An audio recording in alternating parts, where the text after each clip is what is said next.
I always buy my hair extension, but today I have made mine at home. Hi beauties, welcome to my channel. If you're newcomers, you're highly welcome.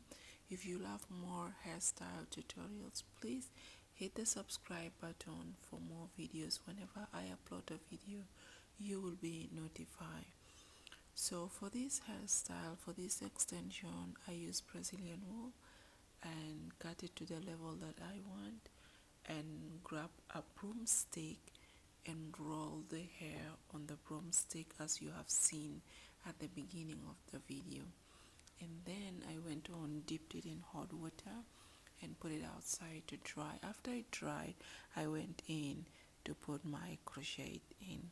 So I went in filling the hair, and to the of course you fill the hair according to the style that you want, and that's exactly what I did.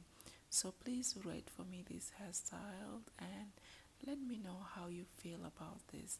And if this video was helpful, please give me a thumbs up and I'll appreciate that. Thank you. Bye.